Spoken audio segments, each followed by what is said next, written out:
ഈ അടുത്ത ദിവസം 2 പിള്ളേരെന്നെ കാണാൻ വന്നു. ഒന്ന് 17 വയസ്സ്, മറ്റൊന്ന് 21 വയസ്സ്. ഞാൻ ചോദിച്ചു, എന്നാ മക്കൾ വന്നത്? എന്നിട്ട് പറഞ്ഞത്, എൻ്റെ പപ്പ ക്യാൻസർ രോഗം ബാധിച്ച് മരിക്കാൻ വേണ്ടി കിടക്കുക. ഞാൻ പറഞ്ഞു, പ്രാർത്ഥിക്കാം. അല്ല, അതല്ല പ്രശ്നം, മരിച്ചു കഴിഞ്ഞാൽ പള്ളിയിൽ അടക്കാൻ പറ്റിയല്ല പള്ളിക്കാർ പറഞ്ഞു. ഞാൻ പറഞ്ഞു, എന്നെ പള്ളിയിൽ അടക്കുന്നത് എന്നാ പ്രശ്നം? അല്ല, അവർ തമ്മിൽ പള്ളി വെച്ച് കല്യാണം കഴിച്ചിട്ടില്ല. 17 വയസ്സുള്ള പെണ്ണും 21 വയസ്സുള്ള ഇതിങ്ങളുടെ ഇളയത്തത് 2-3 എണ്ണം ഉണ്ട്. അപ്പം ഞാൻ പറഞ്ഞു 21. അപ്പം എന്ന് മാത്രമല്ല, ഞങ്ങളുടെ ആരുടെയും മാമോദീസായി നടന്നിട്ടില്ല.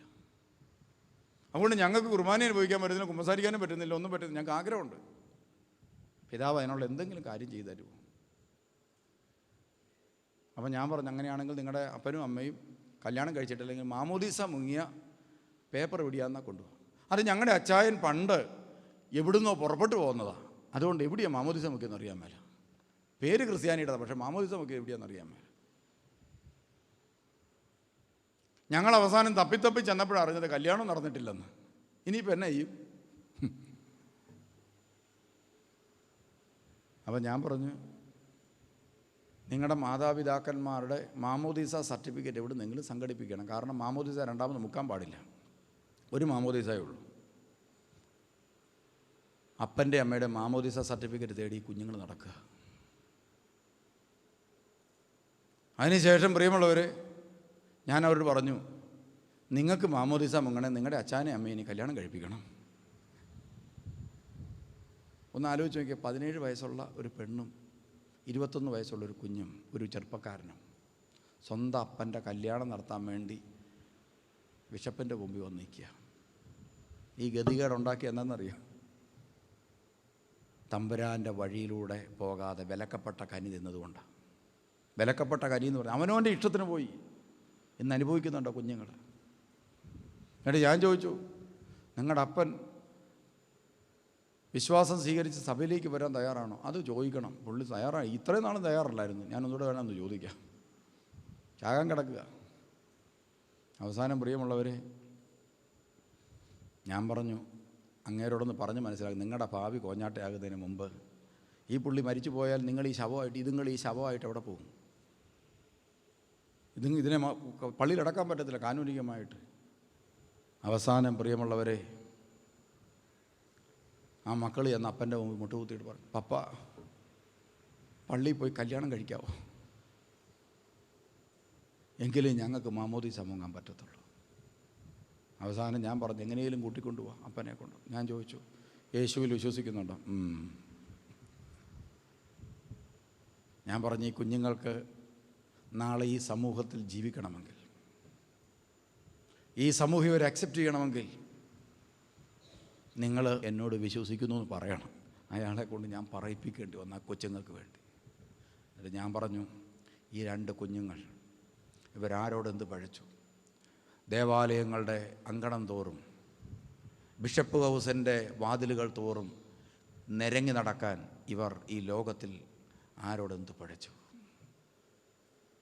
ഞാൻ അവർക്ക് വേണ്ടി അവരുടെ പക്ഷത്ത് നിന്ന് പറയുമുള്ളവർ അവരെ കല്യാണം കഴിപ്പിച്ച്, അപ്പനെയും അമ്മയും ക്യാൻസർ വന്ന് ചാകാൻ പോകുന്ന അപ്പനെയും അമ്മയും കല്യാണം കഴിപ്പിച്ച് കുഞ്ഞുങ്ങളെ 4-5 പേരെ മാമോദീസ മുക്കി അവരെ സഭയിൽ ചേർത്തു. അപ്പൻ്റെ 10 പൈസ ഇല്ല കയ്യിൽ. ആരെങ്കിലും കൊടുക്കുമോ ഈ അവസ്ഥയിലുള്ളവർക്ക്? അവർക്കുള്ള ട്രീറ്റ്മെൻറ്റിനുള്ള പൈസയും കൈ കൊടുത്ത്, എൻ്റെ കയ്യിലുണ്ടായിരുന്നൊക്കെ പെറുക്കി കൊടുത്ത് അവരെ വിട്ടു. ഈ കഴിഞ്ഞ ദിവസം അവരെല്ലാം മാമോദീസ മുങ്ങി സഭയിൽ ചേർന്നു.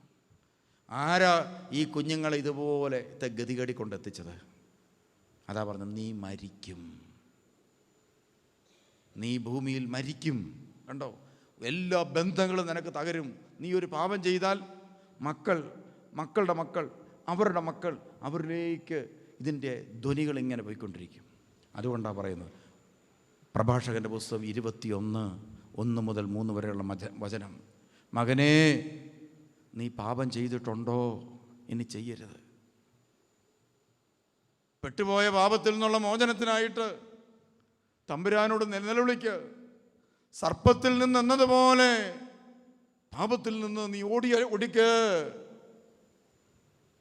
അപ്പോൾ പ്രിയമുള്ളവരെ, ഇതാ യേശുക്രിസ്തു അതുകൊണ്ട് പറഞ്ഞു, ഞാൻ അപ്പൻ്റെ വചനം അനുസരിച്ചാണ് ജീവിക്കുന്നത്. അപ്പോൾ പ്രിയമുള്ളവരെ, നമ്മൾ ഓർക്കുക, പിശാചിൻ്റെ പരീക്ഷണം എന്ന് പറയുന്നത് എന്താണെന്ന്. ദൈവം നമുക്ക് നൽകിയിട്ടുള്ള ആരോഗ്യം, കഴിവ്, സൗന്ദര്യം, ശക്തി, ഇത് നിനക്ക് വേണ്ടി മാത്രം ഉപയോഗിക്കുക എന്നതാണ് പിശാചിൻ്റെ പരീക്ഷണം. പിടികിട്ടിയ പിശാചിൻ്റെ പരീക്ഷണം. യേശുവിൻ്റെ പരീക്ഷണം ഇതാണ്. ദൈവം നിനക്ക് നൽകിയിട്ടുള്ള പവറെല്ലാം നിൻ്റെ സുഖത്തിനും സന്തോഷത്തിനും വേണ്ടി നീ എന്ത് ചെയ്യുക? ഉപയോഗിക്കുക. ഇതാണ് പരീക്ഷണം. അങ്ങനെയാണെങ്കിൽ നമ്മുടെ ജീവിതത്തിലെ പരീക്ഷണം എന്താണ്? നമുക്ക് നൽകിയിരിക്കുന്ന വിദ്യാഭ്യാസം, അറിവ്, കഴിവ്, പണം, സമ്പത്ത്, ഇതെല്ലാം നീ ആർക്ക് വേണ്ടി ഉപയോഗിച്ചോണം? നിനക്കും നിൻ്റെ ഭാര്യയ്ക്കും നിൻ്റെ മക്കൾക്കും വേണ്ടി മാത്രം ഉപയോഗിക്കുക. നാട്ടുകാരനൊരുത്തന് പോലും ഒന്നും കൊടുക്കരുത്. ഇതാണ് പിശാചിൻ്റെ പരീക്ഷണം. അങ്ങനെയാണെങ്കിൽ ഇന്ന് ഈ പരീക്ഷണത്തിൽ വിജയിച്ച ആരാ ഉള്ളത്? സഭയ്ക്ക് പോലും സാധിക്കുന്നില്ല പ്രിയമുള്ളവരെ സാത്താൻ്റെ പരീക്ഷണത്തിൽ വിജയിക്കാൻ. കാരണം എന്താ? നമുക്ക് സഭയ്ക്ക് കിട്ടുന്ന നേർച്ച പൈസയൊക്കെ സത്യത്തിൽ നമ്മൾ നമുക്ക് വേണ്ടി മാത്രം ഉപയോഗിക്കുകയാണ്. അത് അനേകർക്ക് വേണ്ടി പങ്കുവെക്കപ്പെടേണ്ടതാണ്. ക്രിസ്ത്യാനിക്ക് ഒരു ഹോസ്പിറ്റലുണ്ടെങ്കിൽ ആ ഹോസ്പിറ്റലിൽ എന്ത് ചെയ്യണം? റേറ്റ് കുറച്ച് പാവപ്പെട്ടവർക്കൂടെ കൊടുക്കേണ്ടതാണ്. ഇന്ന് ക്രിസ്ത്യാനികളുടെ സ്ഥാപനങ്ങളിലാണ് ഏറ്റവും കൂടുതൽ റേറ്റ് കൂടുതൽ. അതിനേക്കാളും ബുദ്ധിമുട്ടില്ലാതെ മറ്റ് ട്രീറ്റ്മെൻറ്റിന് പോകാൻ പറ്റുന്ന സ്ഥാപനങ്ങൾ വേറെ ഉണ്ടാകും. അപ്പം നമ്മൾ എന്ത് ചെയ്യേണ്ടി വരും? ഒരു ക്രിസ്ത്യാനി എന്ന നിലയിൽ നമുക്ക് കിട്ടിയിരിക്കുന്ന കഴിവും സമ്പത്തും എല്ലാം നമ്മൾ പങ്കുവെക്കേണ്ടവരാണ്. അതാണ് ദൈവം നമ്മളോട് ആവശ്യപ്പെടുന്നത്. അപ്പോൾ യേശുക്രിസ്തു ഈ പരീക്ഷണത്തിൽ വിജയിച്ചു. അവൻ പിതാവിൻ്റെ ഇഷ്ടം അനുസരിച്ച് അവൻ്റെ കഴിവുകൾ മുഴുവൻ നാട്ടുകാർക്ക് വേണ്ടി വിനിയോഗിക്കാൻ വേണ്ടി പോയി. പിശാച് പറഞ്ഞു, എടാ നിനക്ക് വിശക്കുമ്പോൾ നീ നാട്ടുകാരെ തീറ്റിക്കാൻ പോകാതെ നീ നിനക്കുള്ള അപ്പം ഉണ്ടാക്കുക. നിനക്ക് വീടില്ലാത്തപ്പോൾ നീ നാട്ടുകാർക്ക് വീടുണ്ടാക്കാൻ വേണ്ടി പോകാതെ, നിനക്ക് വസ്ത്രം ഇല്ലാത്തപ്പോൾ നീ നാട്ടുകാർക്ക് വസ്ത്രം ഉണ്ടാക്കി കൊടുക്കാൻ പോകാം. നീ മറ്റുള്ളവർക്ക് വേണ്ടി ജീവിക്കണം, നിനക്ക് വേണ്ടി ജീവിക്കേ. അപ്പം നിങ്ങളുടെ ജീവിതത്തിലെ പരീക്ഷണം എന്ന് പറയുന്നത് നിങ്ങളുടെ ജീവിതം ആർക്കൊക്കെ വേണ്ടി പ്രയോജനപ്പെടുത്തണം എന്നതിനെ സംബന്ധിച്ചൊരു പരീക്ഷണം നിങ്ങളുടെ ഉള്ളിൽ കിടക്കുകയാണ്. നിനക്ക് വേണ്ടി നീ ജീവിക്കണോ, മറ്റുള്ളവർക്ക് വേണ്ടി ജീവിക്കണോ? മറ്റുള്ളവർക്ക് വേണ്ടി ജീവിക്കാൻ തുടങ്ങുമ്പോൾ നമ്മളിൽ തകരുന്ന ഒരു പൈശാചിക ബന്ധനമാണ് സ്വാർത്ഥത. നമ്മൾക്ക് വേണ്ടി ജീവിക്കാൻ തുടങ്ങുമ്പോൾ നമ്മളറിയാതെ രൂപം കൊള്ളുന്നൊരു പ്ലാറ്റ്ഫോമാണ് സ്വാർത്ഥത. ഉണ്ടോ? അപ്പോൾ നമ്മുടെ ഉള്ളിൽ തകരേണ്ട മൂന്നാമത്തെ ഘടകമാണ് സ്വാർത്ഥത. എന്താ സ്വാർത്ഥത എന്ന് മനസ്സിലായല്ലോ? അവനവന് കിട്ടിയിരിക്കുന്നത് അവനവന് വേണ്ടി ഉപയോഗിക്കുക. അതാണ് സ്വാർത്ഥത. ഇതാരുടെ പരീക്ഷണം? പിശാചിൻ്റെ പരീക്ഷണം.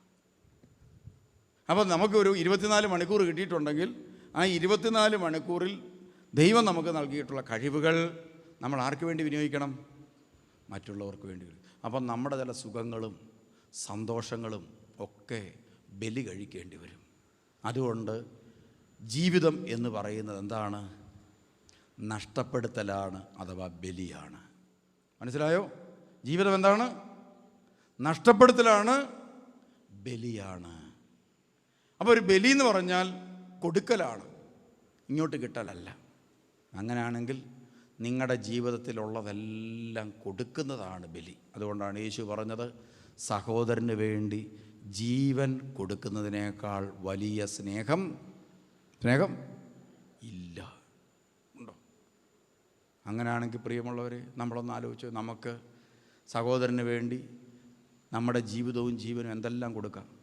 1 മണിക്കൂർ നേരം ഒരു രോഗിയുടെ അടുക്ക പോയിരുന്ന് ആശ്വാസം പറഞ്ഞു കൊടുത്താൽ അതെന്താണ്? ഒരു ബലിയാണ്.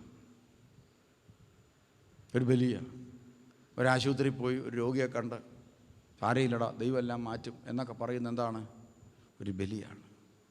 ഒരു വ്യക്തിയുടെ വിഷമവും പ്രയാസവും കേട്ട് 2 ദൈവവചനം പറഞ്ഞു കൊടുക്കുന്ന എന്താണ്? ഒരു ബലിയാണ്. ദൈവത്തിൻ്റെ 10 വചനം 10 പേരെ ഇരുത്തി സംസാരിക്കുന്ന ഒരു ബലിയാണ്.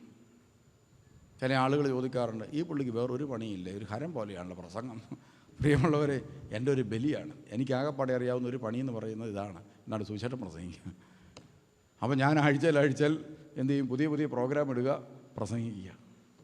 സത്യത്തിൽ എൻ്റെ ജീവിതത്തിൻ്റെ ഒരു ബലിയാണ് എൻ്റെ സുവിശേഷ ശുശ്രൂഷ. എന്ന് പറഞ്ഞ പോലെ നിങ്ങൾക്ക് നിങ്ങളുടെ ജീവിതത്തിൽ ഒരു ബലി ഉണ്ടാകണം. നിങ്ങൾക്ക് കിട്ടിയിരിക്കുന്ന, ചിലപ്പോൾ നിങ്ങൾ നല്ല ഭക്ഷണം ഉണ്ടാക്കുമ്പോൾ അതിനകത്തുനിന്ന് ഒരു ഭാഗം മറ്റുള്ളവർക്ക് വേണ്ടി മാറ്റിവെക്കുന്നത് ഒരു ബലിയാണ്.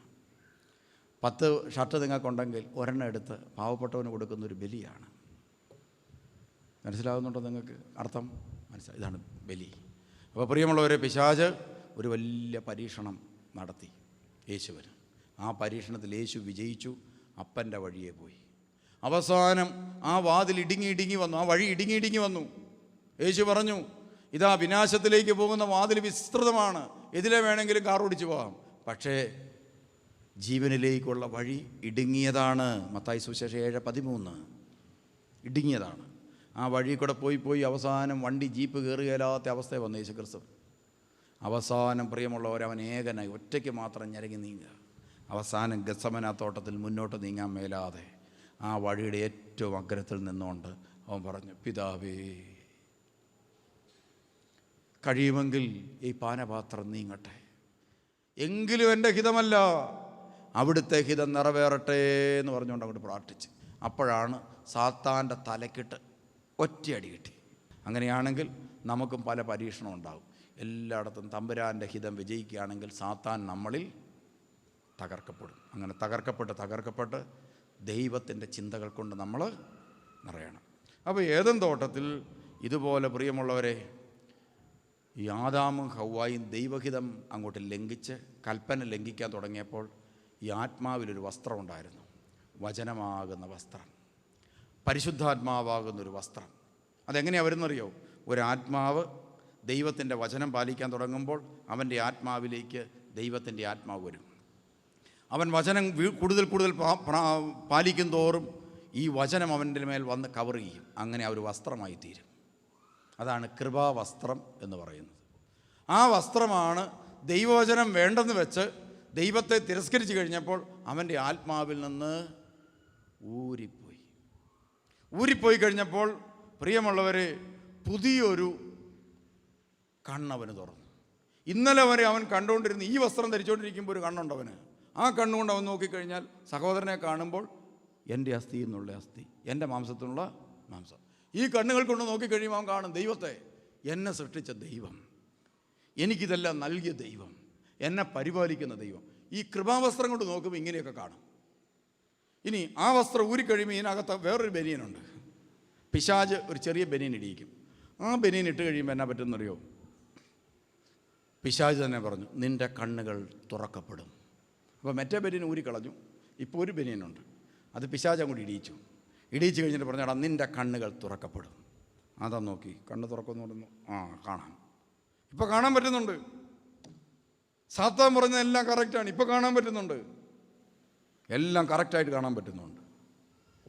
ഉടനെ പറഞ്ഞു, നീ ഇനി നോയിക്ക്, ഞാൻ പറഞ്ഞ കറക്റ്റല്ലേ, നീ ദൈവത്തെ പോലെ ആയില്ലേ? ശരിയാണ്, ഞാൻ ദൈവത്തെ പോലെയായി. കാരണം ഇനി എനിക്ക് ഒരുത്തനെയും പേടിക്കേണ്ട കാര്യമില്ല. മറ്റേ ചുമ്മാ ഏദൻ തോട്ടത്തിൽ സന്ധ്യ ആകുമ്പോഴത്തേക്കും കോളിംഗ് ബെല്ലടിക്കുന്ന കേൾക്കാം. ഈ പുള്ളി വരുമ്പോൾ ഞങ്ങൾക്ക് പേടിയാണ്, കാരണം വല്ല കൽപ്പന ലംഘിച്ചിട്ടുണ്ടോ? ഇനി ഒരുത്തനെയും പേടിക്കേണ്ട കാര്യമില്ല. ദൈവം തമ്പുരാൻ്റെ പണി നോക്കുക, ഞാൻ എൻ്റെ പണി നോക്കും. ആ അവസ്ഥയിലായി, അഹങ്കാരത്തിൻ്റെ കൊടുമുടിയിലായി ആദാം ഹവ്വ. അങ്ങനെ അവരിയ്ക്കുമ്പോൾ പ്രിയമുള്ളവർ, അവർക്കൊരു പുതിയ വസ്ത്രം കിട്ടി. അവരുടെ കണ്ണുകൾ തുറക്കപ്പെട്ടു. അവർ കാണാൻ തുടങ്ങി. കാണുന്നതെല്ലാം സ്വന്തമാക്കണം, എല്ലാം പോരട്ടെ. കൺമോഹം, ജഡമോഹം, ജീവിതത്തിൻ്റെ അഹന്ത തുടങ്ങിയ ആസക്തികളുടെ ബന്ധനം അവൻ്റെ മേൽ വന്നു. അപ്പോൾ ഒരു സാധനത്തോട് അമിതമായ ആസക്തി ഒരു വ്യക്തിക്ക് ഉണ്ടാകുന്നത് സത്യത്തിൽ ഒരു തിന്മയുടെ സ്വാധീന ശക്തിയാണ്. ഇപ്പോൾ സ്ത്രീകൾക്ക് 10 സാരി മേടിച്ചു കഴിഞ്ഞാലും പിന്നെയും ആ കടലിട്ട് നോക്കുമ്പോൾ പിന്നെയും നമ്മൾ കണ്ണങ്ങോട്ടേ പോകത്തുള്ളൂ. ഈ കിട്ടിയതിനെക്കുറിച്ച് നമ്മൾ ചിന്തിക്കുക. നിങ്ങളൊന്ന് ചിന്തിച്ചു നോക്കി, ഏതെങ്കിലും ഒരു വസ്തു നമ്മൾ ആഗ്രഹിച്ചു. ഇപ്പോൾ ഒരു കാറ് മേടിക്കാൻ നമ്മൾ ആഗ്രഹിച്ചു. അങ്ങനെ ആഗ്രഹിക്കാതെ ആരും ഇവിടെ കാണുകയില്ല. നമുക്ക് എന്താ ജീവിതത്തിൽ എന്തെങ്കിലും ഒരു പുതിയ സാധനം നമ്മൾ ആഗ്രഹിച്ചിട്ട് മേടിച്ചിട്ടുള്ള ആളുകളല്ലേ നിങ്ങൾ? എന്തെങ്കിലുമൊക്കെ അതൊരാസക്തിയായി ഒരു വ്യക്തിയിൽ കയറിക്കഴിഞ്ഞാൽ അത് സ്വന്തമാക്കുന്നതോടുകൂടി അതിനോടുള്ള എല്ലാ താല്പര്യവും പോകും. ഇതുകൊണ്ടാണ് ഈ പ്രേമക്കാർക്ക് ഏറ്റവും വലിയ കുരുക്ക് പറ്റാൻ പോകുന്നത്. പ്രിയമുള്ളവരെ, പ്രേമം എന്ന് പറയുന്നത് സത്യത്തിൽ ഒരു ആസക്തിയായി ബന്ധപ്പെട്ട് കിടക്കുന്ന. പ്രേമിച്ച പാർട്ടി കല്യാണം കഴിച്ച 6 മാസം കഴിയുമ്പോൾ പഴയ സംഭവം എല്ലാം പോകും. പിന്നെ അവസാനം ഓർക്കും, വേണ്ടിയിരുന്നില്ല. ആരും ഇത് തുറന്നു പറയുന്നില്ലെന്നേ ഉള്ളൂ. പക്ഷേ പല പ്രേമക്കാരും എൻ്റെ മുറി വരാറുള്ളതുകൊണ്ട് അനേകം പ്രേമക്കാരെ കണ്ടിട്ടുണ്ട്. അവരെല്ലാം കല്യാണം കഴിച്ച് പ്രേമിച്ച് കെട്ടിയവരെല്ലാം അവസാനം വന്നിട്ട് പറയുന്ന ഒരു കാര്യമുണ്ട്: പ്രേമിച്ച് കല്യാണം കഴിച്ച ഇത്രയും പേരിന് അബദ്ധം പറ്റാനില്ല. നിങ്ങൾ ഏത് മേഖല എടുത്ത് നോക്കിക്കോ, ആഗ്രഹിച്ചത് സ്വന്തമാക്കിയാൽ അപ്പോഴേ തീരും അതിൻ്റെ കാര്യം. അതുകൊണ്ട് പിശാചി ആസക്തി മനുഷ്യനിലേക്ക് കൊടുത്ത് വീണ്ടും വീണ്ടും അതിനോടുള്ള ആഗ്രഹങ്ങൾ ഉണ്ടാക്കിക്കൊണ്ടിരിക്കും. ഉദാഹരണത്തിന് ഭക്ഷണത്തോടുള്ള ആസക്തി. നമുക്കിപ്പോൾ ബിരിയാണി ഇപ്പോൾ കഴിച്ചാൽ കൊള്ളായിരുന്നു, നല്ലതാണ്, മണമൊക്കെ വരും, മൂക്കിൽ കൂടെ മണം വരുന്ന പോലെ തോന്നും, നാക്കെ വെള്ളം വരും, മൊത്തം നമുക്കങ്ങോട്ട് ആഗ്രഹം ഉണ്ടാകും. ബിരിയാണി കഴിച്ച് കഴിയുമ്പോൾ കഴിക്കണ്ടായിരുന്നു എന്ന് വിചാരിച്ച് തീരുവോടം കൊണ്ട്. എന്നാൽ ഇനി ഞാൻ ബിരിയാണി കഴിക്കുന്നെന്ന് വിചാരിക്കുമോ? ഒരു ഇതിൻ്റെ കെട്ടൊക്കെ വിട്ട് കഴിയുമ്പോൾ പിന്നെ എന്ത് ചെയ്യും? കുറച്ച് ദിവസം കഴിയുമ്പോൾ മണം വരും, പണ്ടത്തെ പോലെ തന്നെ ആഗ്രഹം വരും, നമ്മൾ വീണ്ടും കഴിക്കും. കഴിച്ച് കഴിയുമ്പോൾ ഓർക്കും വേണ്ടായിരുന്നു. ശരിയാണോ? ഇതാണ് ആസക്തി. അതുകൊണ്ട് പ്രിയമുള്ളവരെ, ഇതൊരു ദൈവികതയല്ല, മറിച്ച് മനുഷ്യൻ്റെ ശരീരത്തിൽ കയറിക്കൂടിയിരിക്കുന്ന ഒരു പൈശാചിക ബന്ധനമാണ് ആസക്തി. നിങ്ങളത് മനസ്സിലാക്കണം. എന്തിനാണ് ഈ ഉപവാസമൊക്കെ നമ്മൾ വെക്കുന്നത്? ആസക്തിയെ കീഴടക്കാൻ വേണ്ടിയിട്ടാണ്. അപ്പം നമ്മളതിനെ റിജക്റ്റ് ചെയ്യുന്നതാണ് സത്യത്തിൽ അതിനെ കീഴടക്കാനുള്ള മാർഗം. അപ്പോൾ ഇങ്ങനത്തെ ആസക്തികൾ പലതും കിടപ്പുണ്ട് നമ്മുടെ ഉള്ളിൽ. അപ്പോൾ മനുഷ്യൻ്റെ ശരീരത്തിലേക്ക് ആസക്തികൾ കയറിക്കൂടി അതവനെ വേട്ടയാടി വേട്ടയാടി അടിമയാക്കി കൊണ്ടുപോയി മരിക്കുന്നിടം വരെയും അവനെന്താണ്? ആസക്തികളുടെ അടിമയായി മാറും. ചിന്തിക്കുന്ന പോലെയല്ല പ്രിയമുള്ളൊരു സംഭവം.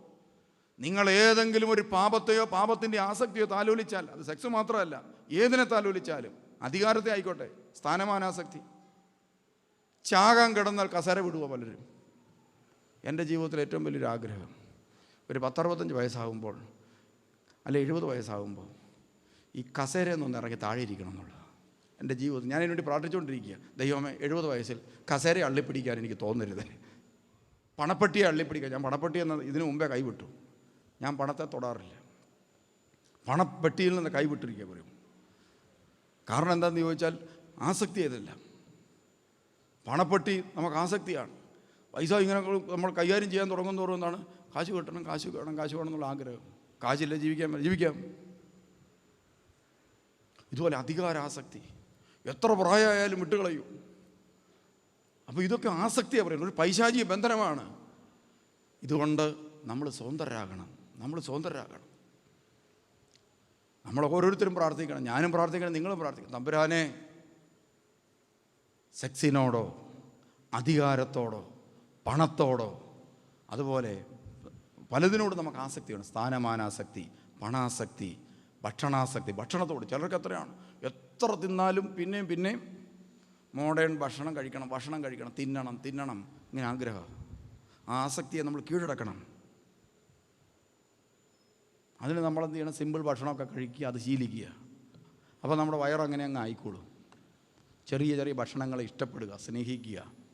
അങ്ങനെയൊക്കെ വല്ല കപ്പളങ്ങ പഴം, പിന്നെ വല്ലോ അങ്ങനെയൊക്കെ ചേന പുഴുങ്ങിയത്. ഞാനൊരു കാലത്ത് അച്ഛനായിരുന്ന കാലത്ത് മുഴുവൻ ഉച്ചയ്ക്ക് കഴിച്ചുകൊണ്ട് ചേന പുഴുങ്ങിയതാണ് പറയുമ്പോൾ. കാരണം എന്താ വെച്ച് കഴിഞ്ഞാൽ ഇതിനെ ഭക്ഷണാസക്തിയെ കീഴടക്കാൻ വേണ്ടി ഉച്ചയ്ക്ക് ചേന പുഴുങ്ങി തേങ്ങ ഇട്ട് എല്ലാവർക്കും കൊടുക്കും. ഈ അടുത്ത കാലത്ത് ഞാൻ ഇടുക്കി അരമനയിലിരിക്കുമ്പോൾ ഒരച്ഛൻ അമ്മായിയോട് പറഞ്ഞു, എടി ഞാൻ തിരുമേനിയെ കാണാനൊന്ന് പോവുക. അങ്ങനെ പറഞ്ഞു, എന്നാൽ അച്ഛൻ ചോറുണ്ടിട്ട് പോകും. എടി ഞാൻ വല്ലതും നല്ല വായിക്ക് രുചിയായ വല്ല ഭക്ഷണം കഴിക്കട്ടെ എന്ന് പറഞ്ഞുകൊണ്ട് അച്ഛൻ നേരെ വരികയാണ്. അച്ഛൻ വരുമ്പോൾ ഞാനും പിള്ളേർക്ക് ഗോതമ്പട ഉണ്ടാക്കാൻ പറഞ്ഞു കൊടുത്തുകൊണ്ടിരിക്കുകയാണ്. ഞാനൊരു ഗോതമ്പട ഉണ്ടാക്കി അച്ഛൻ കയറി വന്നാണ് അച്ഛൻ ഇരിക്കട്ടെ ഇത്. ഉടനെ അച്ഛൻ ഈ ഗോതമ്പട തിന്നുക. എൻ്റെ മുമ്പ് വെച്ച് തിന്നാതിരിക്കാൻ പറ്റുമോ? തിന്നുക. ഞാൻ പറിച്ച വെള്ളം കൂടെ കൊടുക്ക്, ഒരു ഗോതമ്പട. ഉടനെ ഞാൻ ഉണ്ടാക്കി. ഇത് അപ്പോസ്തോലിക ഗോതമ്പടയാണ്. ഒരെണ്ണം കൂടെ കഴിക്കുക. രണ്ടാമത്തെ ഒരെണ്ണം ഉണ്ട്. ആദ്യത്തെ കരിഞ്ഞു പോയായിരുന്നു, അതാണ് അച്ഛന് കൊടുത്തത്. രണ്ടാമത്തെ ഒരെണ്ണം കൂടെ 2 കഴിച്ച് അച്ഛൻ വെള്ളമൊക്കെ കുടിച്ചിട്ട് പറഞ്ഞു വയറൊന്ന് അറിഞ്ഞു. രണ്ടാമത്തെ ഒരെണ്ണം ഉണ്ടാക്കിയപ്പോൾ ഞാൻ പറഞ്ഞത് സാമേ നീ കഴിച്ചോടാന്ന് പറഞ്ഞു. മൂന്നാമത് ഒരെണ്ണം ഉണ്ടാക്കി ഞാനും കഴിച്ചു. ഞാൻ പറഞ്ഞു ഇന്ന് നമ്മൾ അപ്പോസ്തോലിക ഗോതമ്പട തിന്ന് പറഞ്ഞു. ഭാര്യ പറഞ്ഞതാ ചോറും ടച്ച് പോകാൻ. ഞാൻ പറഞ്ഞത് ഭക്ഷണം എങ്ങനെ നമുക്ക് നിയന്ത്രിക്കാമെന്നതിൻ്റെ പ്രത്യേക പരിശീലനം ഇപ്പോൾ അരമനെ കൊടുത്തുകൊണ്ടിരിക്കുന്ന കാലമാണ്. അതുകൊണ്ട് വരുന്ന അച്ഛന്മാർക്കെല്ലാം ഓരോ ഗോതമ്പട. അതുകൊണ്ട് ഭക്ഷണം കഴിക്കുന്നതിനൊന്നും കുഴപ്പമില്ല. പക്ഷേ അതെന്താകരുത്, എപ്പം വേണമെങ്കിലും ഏത് ഭക്ഷണം വേണമെങ്കിലും ത്യജിക്കാനും എന്ത് കഴിക്കാനുള്ള സ്വാതന്ത്ര്യം നമുക്കുണ്ടാകണം. ഏത് സ്ഥാനം നിലനിൽക്കാനും എന്തും ഉപേക്ഷിക്കാനുമുള്ള ആന്തരിക സ്വാതന്ത്ര്യം നമുക്കുണ്ടാവണം. എത്ര പണം വേണമെങ്കിലും സ്വന്തമാക്കാനും ആവശ്യം വന്നാൽ എന്ത് വേണമെങ്കിലും ആർക്ക് വേണമെങ്കിലും പങ്കുവെച്ച് കൊടുക്കാനുള്ള സ്വാതന്ത്ര്യം നമുക്കുണ്ടാവണം. ഈ സ്വാതന്ത്ര്യം നിങ്ങൾക്കുണ്ടോ? നിങ്ങൾ രക്ഷപ്പെട്ടു പ്രിയമുള്ളവർ. അതുകൊണ്ട് ആസക്തികൾ, ഇതൊരു പൈശാചിക ബന്ധനമാണ്. പണത്തോടുള്ള ആസക്തി, സ്ഥാനമാനാസക്തി, ഇങ്ങനെ ഈ ആസക്തികളിൽ നിന്ന് നമ്മൾ എന്ത് ചെയ്യണം? സ്വതന്ത്രരായി തീരണം. അപ്പോൾ പിശാച് കണ്ണ് തുറപ്പിച്ചത് ഈ മേഖലയിലാണ്. ഈ കണ്ണൊന്ന് അടപ്പിക്കാൻ വേണ്ടിയാണ് ഒരാഴ്ച നമ്മളിങ്ങനെ ഇരുത്തുന്നത്. അപ്പോൾ പതുക്കെ അടഞ്ഞു വരും. അടഞ്ഞു വന്നു കഴിയുമ്പോൾ മറ്റേ കണ്ണ് തുറന്നില്ലെങ്കിൽ മൊത്തം ഇരുട്ടായിരിക്കും. മറ്റേ കണ്ണ് ഏതാണ് പ്രിയമുള്ളവർ? ആന്തരിക കണ്ണുകൾ, ആന്തരിക നയനങ്ങൾ. അതാണ് നിങ്ങൾക്ക് ഈ ആഴ്ച തുറക്കേണ്ടത്. ആന്തരിക നയനങ്ങൾ തുറക്കാൻ വേണ്ടിയാണ് ഞാൻ മുമ്പത്തെ കാര്യങ്ങളൊക്കെ പറഞ്ഞത്. തിന്മ ഉപേക്ഷിക്കണം, കുമ്പസാരിക്കണം, ഇതെല്ലാം ചെയ്തിട്ട് ദൈവത്തെ സ്തുതിക്കണം, ദൈവത്തിൻ്റെ മഹത്വത്തെക്കുറിച്ച് കേൾക്കണം. അപ്പോൾ ഒരു കണ്ണ് തുറക്കപ്പെടും. അങ്ങനെ ആദാമിനെ ഹവ്വായ്ക്ക് ആ കണ്ണ് തുറന്നപ്പോഴാണ് എൻ്റെ ദൈവം ഞങ്ങൾക്ക് നൽകിയ ഏദൻ തോട്ടം, ഞങ്ങളതിനെ ഓർത്ത് നന്ദി പറയുന്നു, സ്തുതിക്കുന്നു. അവരങ്ങനെ പ്രാർത്ഥിച്ച് ദൈവത്തെ സ്തുതിച്ചപ്പോഴാണ് ഒരു കാൽപ്പെരുമാറ്റം. ആദാം ദൈവത്തെ സ്തുതിച്ചുകൊണ്ട് ചോദിച്ചു, ഇതെന്തോ ഇത് കാൽപ്പെരുമാറ്റം കേൾക്കുന്നു? നമ്മുടെ ദൈവം നമ്മുടെ മുമ്പിൽ. അപ്പോൾ പ്രിയമുള്ളവരെ, ദൈവത്തെക്കുറിച്ച് കേട്ടവൻ ദൈവത്തെ ആരാധിച്ച് സ്തുതിച്ച് മഹത്വപ്പെടുത്തുമ്പോൾ ദൈവ സാന്നിധ്യം കൊണ്ട് അവൻ നിറയും. ഇതാണ് ധ്യാനത്തിൽ നമ്മൾ ഇവിടെ ധ്യാനം കൂടിയവരുണ്ട്. നമുക്കറിയാം, രാവിലെ തൊട്ട് വൈകുന്നേരം വരെയും തിരുവചനങ്ങൾ കേട്ട ശേഷം രാത്രിയിൽ നമ്മൾ ആരാധന നടത്തുമ്പോൾ നല്ല ദൈവ സാന്നിധ്യം ഉണ്ടാകാൻ കാരണം അതാണ്. കണ്ടോ, നന്ദി സ്തുതിയും പറയുന്നവന് ദൈവ സാന്നിധ്യ അനുഭവം ഉണ്ടാകും. അപ്പോൾ ഏദൻ തോട്ടത്തിൽ പ്രിയമുള്ളവരെ, ആദാമിനും ഹവ്വായ്ക്കും ഒരു വസ്ത്രം ഉണ്ടായിരുന്നു. ആ വസ്ത്രം ഉരിഞ്ഞ് മാറ്റപ്പെട്ടു. അതോടുകൂടി അവരുടെ കണ്ണുകൾ തുറക്കപ്പെട്ടു. അവരാസക്തികളുടെ അടിമയായി. അവർ പറഞ്ഞു, ഞങ്ങൾ നഗ്നരാണ്. ഞങ്ങളാരാണ്? എന്താ ഈ നഗ്നത എന്ന് പറഞ്ഞാൽ? നമ്മുടെയൊക്കെ വീട്ടിൽ 2.5-3 വയസ്സുള്ള പിള്ളേരില്ലേ? ഉണ്ട്. അവരെയൊക്കെ നമ്മൾ പ്രിയമുള്ളവരെ ഈ കല്യാണത്തിനൊക്കെ കൊണ്ടുപോകും. എങ്ങനെയാണ്? തൊപ്പി, ടൈ, കോട്ട്, ഷൂവ്. പ്രിയമുള്ളവർ, സായിപ്പിൻ്റെ വേഷമാണ്. 0 ഡിഗ്രി ഉള്ള സ്ഥലത്ത് കഴുത്തിന് തണുപ്പടിക്കാതിരിക്കാനുള്ള കോട്ടിൻ്റെ വസ്ത്രത്തിൻ്റെ പേരാണ് കോട്ട് സൂട്ട്. ഇത് 35-40 ഡിഗ്രി ചൂടിൽ കൊച്ചിനെ കോട്ട് സൂട്ടൊക്കെ ഇടിപ്പിച്ച് കല്യാണത്തിന് കൊണ്ടിങ്ങനെ നിർത്തും, ബൊമ്മ നിർത്തുന്ന പോലെ. ചില സ്കൂളിലൊക്കെ കൊണ്ട് നിർത്തും. അത് പുഴുങ്ങിയായിരിക്കുന്നത്. അപ്പോൾ ഇങ്ങനെയുള്ള പിള്ളേരെ കൊണ്ട് ഇരുത്തി കഴിഞ്ഞാൽ ഈ പിള്ളേർ വീട്ടിൽ വരും. കല്യാണമൊക്കെ കഴിയുമ്പോൾ വീട്ടിലോട്ട് വന്നാലുടനെ ചെയ്യുന്ന എന്താണ്? ഒരൊറ്റ ഏറാണ്. ഷൂ നേരെ തെറിച്ചങ്ങ് പോകും. അത് കഴിഞ്ഞാൽ പിന്നെ തൊപ്പിയെടുത്തൊരു ഏറാണ്. അത് കഴിഞ്ഞാൽ പിന്നെ അവനെ കോട്ട് എടുത്ത് ഒരൊറ്റ കോട്ടയിലേ പോകും. അവസാനം എന്ത് ചെയ്യാണ്? അവനെല്ലാം അങ്ങോട്ട് ഊരും. അത് കഴിയുമ്പോൾ അമ്മ അവനെ നേരെ പൊക്കിയെടുത്ത്, പണ്ട് കാലത്താണെങ്കിൽ പുറകിലത്തെ അലക്കുകല്ലേ കൊണ്ടുവരും നിർത്തുണ്ട്. എന്തിനാണെന്നറിയോ? കുളിപ്പിക്കാൻ. എന്നിട്ട് അമ്മ അകത്തേക്ക് പോയി എണ്ണ എടുക്കാൻ ഒരു പോക്കുണ്ട്. ആ പോക്കിൽ ഇവൻ ഇതാ പഴയ ജയൻ്റെ സ്റ്റൈലിൽ ഈ കരിങ്കല്ലിൽ നിന്ന് എടുത്ത് ഒരൊറ്റ ചാട്ടമുണ്ട് താവട്ടെ. എന്തിനാണെന്നറിയോ? ആ വീടിൻ്റെ മുറ്റത്ത് പഴയ ചേട്ടന്മാരൊക്കെ, അയലൊക്കത്തെ ചേട്ടന്മാരൊക്കെ വർത്തമാനം പറയുന്നുണ്ട്. ആ സ്ഥലത്തേക്ക് ഓടി വന്ന് അവരുടെ മുമ്പിൽ കിടന്ന് 4 ചാട്ടം ചാടും. ഇന്ത്യക്ക് സ്വാതന്ത്ര്യം കിട്ടിയ പോലെ.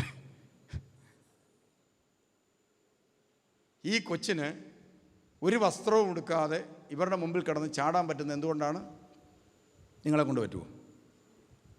ഇപ്പോൾ ഇവിടെ ധ്യാനം നടന്നുകൊണ്ടിരിക്കുകയാണ്. ഒരു വസ്ത്രം എടുക്കാതെ നിങ്ങൾക്ക് ഇവിടെ ചാടാൻ പറ്റുമോ? ഇല്ല. എന്തുകൊണ്ടാണ് കൊച്ചിന് സാധിക്കുന്നത്? ഒരു കൊച്ചിനെ ഇപ്പം അങ്ങോട്ട് അഴിച്ചുവിട്ടേ. എനിക്ക് നാണ, ഞാനതുകൊണ്ട് അങ്ങോട്ട് പോകുകയല്ലെന്ന് പറയൂ? ഇല്ല. കൊച്ചിനെ അവസരം കിട്ടിക്കഴിഞ്ഞാൽ ഇവിടെ കിടന്നേ ചെന്ന് ചെയ്യാൻ 4 ചാട്ടം ചാടി വെച്ചു. എന്തുകൊണ്ടാണ്? മറച്ചു വെക്കാൻ ഒന്നും ഇല്ലാത്തതുകൊണ്ട്. അപ്പോൾ നഗ്നത എന്ന് പറഞ്ഞാൽ എന്താണെന്നറിയോ? മറച്ചു വെക്കാൻ എന്തോ ഉള്ള അവസ്ഥയ്ക്ക് പറയുന്ന പേരാണ് നഗ്നത.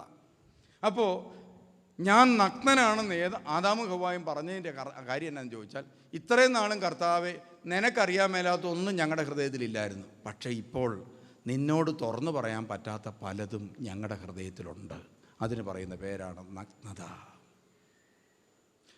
ഹൃദയത്തിൽ ഓപ്പൺ ചെയ്യാൻ പറ്റാത്ത ഉപബോധ മനസ്സിലും അബോധ മനസ്സിലും ബോധ മനസ്സിലുമായി തുറന്നു പറയാൻ പറ്റാത്ത പലതും നിങ്ങളുടെ ഹൃദയത്തിൽ ഒളിച്ചു വെക്കുന്ന അവസ്ഥയ്ക്ക് പറയുന്ന പേരാണെന്ത്?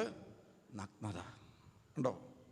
അപ്പോൾ ആദാമും ഹവ്വായും ദൈവത്തോട് പറയുക, ഇത്രയും നാളും ഒളിച്ചു വെക്കാനൊന്നുമില്ലായിരുന്നു, ഇപ്പോൾ ഞങ്ങളുടെ ഹൃദയത്തിൽ ഒളിച്ചു വെക്കാൻ ചിലതൊക്കെ ഉണ്ട്. എന്താ ഉള്ളത്? നീ അത്ര നല്ലവനല്ലെന്നും നീ ഞങ്ങൾക്ക് സ്വാതന്ത്ര്യം തരികയില്ലെന്നൊക്കെ അറിയാം. അതുകൊണ്ട് നിന്നെ ഞങ്ങൾ ഉപേക്ഷിച്ചു. ഞങ്ങളുടെ ദൈവം ഞങ്ങൾ തന്നെ. ഇതാ ഞങ്ങളുടെ മനസ്സിലുള്ളത്. ഇത് പക്ഷേ പറയാൻ പറ്റുമോ ദൈവത്തോട്? അതുകൊണ്ട് മിണ്ടുന്നില്ല, മിണ്ടാൻ പേടിയാണ്. പക്ഷെ ഒരു കാര്യം ആദാം വിളിച്ചു പറഞ്ഞു, ഞങ്ങൾ നഗ്നരാ, അതുകൊണ്ട് ഒളിച്ചിരിക്കുക. ഉടനെ ദൈവം ചോദിച്ചു, ആര് പറഞ്ഞു നീ നഗ്നനാന്ന്? എടാ, നീ ഒളിച്ചു വെച്ചിരിക്കുന്ന എല്ലാം എനിക്കിന്നിങ്ങനെ നോക്കുമ്പോഴേ കാണാൻ പറ്റും. പണ്ട് ഏതോ സിനിമയിൽ, പ്രിയമുള്ളവരെ, ഒരു കൂളിംഗ് ഗ്ലാസ്, ഒരു പെണ്ണൊരു കൂളിംഗ് ഗ്ലാസ് വെച്ചിരിക്കുക. എന്നിട്ട് ആ പെണ്ണ് ഒരു ചെറുക്കനോട് പറഞ്ഞു വിട്ട് അപ്പുറത്തെ ചേട്ടൻ ഇടയ്ക്കിടെ ഇങ്ങനെ നോക്കും. അപ്പോൾ പ്രിയമുള്ളവരെ, ഈ പെണ്ണ് പറഞ്ഞു വിട്ട്, എന്നാ പറഞ്ഞു വിട്ടെന്നറിയാമോ? എൻ്റെ കയ്യിൽ ഒരു കൂളിംഗ് ഗ്ലാസ് ഉണ്ട്, ഇത് വെച്ച് നോക്കിക്കഴിഞ്ഞാൽ ആരുടെയും ഡ്രസ്സില്ലാതെ കാണാൻ പറ്റും. അതോടുകൂടി പുള്ളി എന്ത് ചെയ്യാണ്? ഭിത്തിക്ക് മറഞ്ഞ് നടക്കുകയാണ് എന്ന് പറഞ്ഞ പോലെ ആയിപ്പോയി അവസ്ഥ. തമ്പുരാൻ പറയുകയാണ്, എടാ നീ നഗ്നനാണെന്ന് ആര് പറഞ്ഞു എന്ന് പറഞ്ഞാൽ ഇതിൻ്റെ അർത്ഥം, ഞാൻ നിന്നെ നോക്കുമ്പോൾ ഒളിച്ചു വെക്കുന്നതല്ല എനിക്ക് കാണാൻ പറ്റും. അതോടുകൂടി ആദാം എവിടെ ഓടി മറയണമെന്ന് അറിയാൻ മേലാതെ ദൈവസാന്നിധ്യം വിട്ട് ഓടാൻ തുടങ്ങി. ഉടനെ ദൈവം ചോദിച്ചു, അരുതെന്ന് പറഞ്ഞത് ചെയ്തല്ലേ? നമുക്കൊക്കെ തമ്പുരാൻ്റെ മുമ്പ് നിൽക്കാൻ, പ്രാർത്ഥിക്കാൻ, ദൈവത്തോട് മടുപ്പ് തോന്നാൻ കാരണം നമ്മുടെ ഉള്ളിൽ മറച്ചു വച്ചിരിക്കുന്ന രഹസ്യപാപങ്ങൾ ഉള്ളതുകൊണ്ടാണ്. എല്ലാം തുറന്നു പറഞ്ഞു കഴിഞ്ഞാൽ പ്രിയമുള്ളവരെ, നമുക്ക് പിന്നെ തമ്പുരാൻ്റെ മുമ്പ് നിൽക്കാൻ ഭയങ്കര സന്തോഷമായിരിക്കും. കാരണം എല്ലാം അറിയുന്നവൻ, എന്നെ നന്നായിട്ട് അറിയാവുന്നവൻ. അതുകൊണ്ടാണ് ഈ നഗ്നത എന്ന് പറയുന്ന അവസ്ഥ മാറാൻ വേണ്ടി സഭ ക്രമീകരിച്ചിരിക്കുന്ന കൂദാശയാണ് കുമ്പസാരം. കണ്ടോ? നിങ്ങൾ ആ കുമ്പസാരത്തിലൂടെ ഹൃദയം കൊണ്ട് തുറന്നു കഴിഞ്ഞാൽ എന്നാ സ്വാതന്ത്ര്യം. പിന്നെ